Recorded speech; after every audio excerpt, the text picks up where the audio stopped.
Your car might be older, but your stereo doesn't have to be. Single DIN used to mean a tiny screen and basic Bluetooth, and that's it. Not anymore. Today I'm counting down the 5 best Pioneer single DIN car stereos for 2026, starting with a genuinely solid budget pick and building all the way up to Pioneer's current flagship. One quick note before we start, prices move around depending on the retailer and whatever sale is running, so treat every price I mention as a ballpark.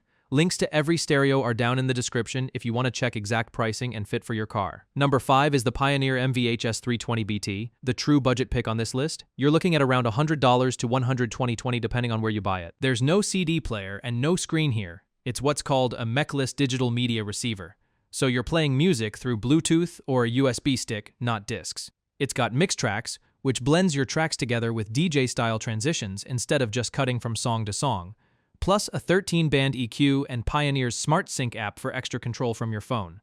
The chassis is shallow too, under 4 inches deep, so if you're working with an older or tighter dash, this is actually easier to fit than most of the bigger units on this list. Is it flashy? Not even a little. But if you just want dependable Bluetooth and USB playback without spending real money, this is the one. At number 4, the Pioneer DEH-S7200BHS. For anyone who still wants a CD player, yes, they still make those. It's a single DIN CD receiver with Bluetooth, a built-in HD radio tuner, and it's SiriusXM-ready if you ever want to add a satellite tuner down the line. You get a detachable face for theft deterrence, a MOSFET amp rated at 50 watts x 4, and a 13-band EQ that expands to 31 bands once you pair it with the Smart Sync app.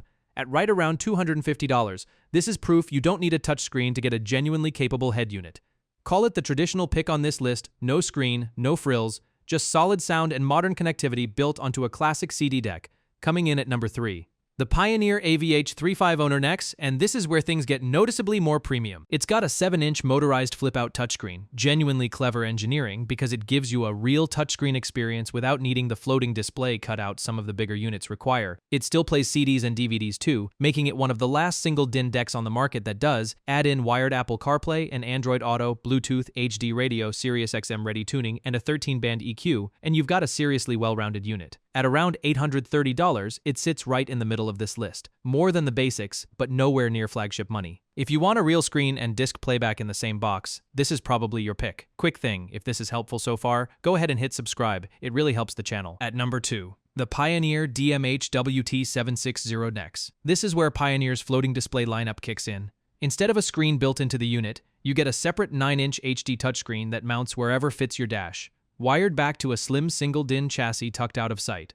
That setup gets you wireless Apple CarPlay and wireless Android Auto, built-in Amazon Alexa, Wi-Fi, and a built-in HD radio tuner. No CD slot here. This is a pure digital multimedia receiver. It's also compatible with iDataLink Maestro, so in a lot of vehicles you can keep your factory steering wheel controls and other built-in features. At around $430, it's not cheap, but it's a few $100s less than Pioneer's actual flagship. And the EB1 pick, Pioneer's current flagship single DIN stereo, the DMH-WT860NEX, same basic idea as the WT760NEX, a floating touchscreen on a slim 1-DIN chassis, but this one steps up to a massive 10.1-inch HD display. You get the same wireless CarPlay and Android Auto, built-in Alexa, Wi-Fi, and Miracast, HD radio, and SiriusXM-ready tuning. Basically everything Pioneer offers, in the biggest package they currently make for a single DIN dash. At around $1,500, it's the priciest stereo on this list by a good margin, so let's be honest about it on camera. Some owners have reported occasional wireless CarPlay connection hiccups that firmware updates haven't fully resolved. Worth a mention if flawless out-of-the-box wireless reliability is a deal-breaker for you. Still, feature for feature, this is as premium as single DIN currently gets. And that's the list from the budget-friendly MVHS320BT all the way up to the flagship WT860NEX. Every link is down in the description so you can compare specs and check current pricing for yourself before you buy. Let me know in the comments which one you're picking for your build. If this helped you out, drop a like and subscribe for more car audio breakdowns. I'll see you in the next one.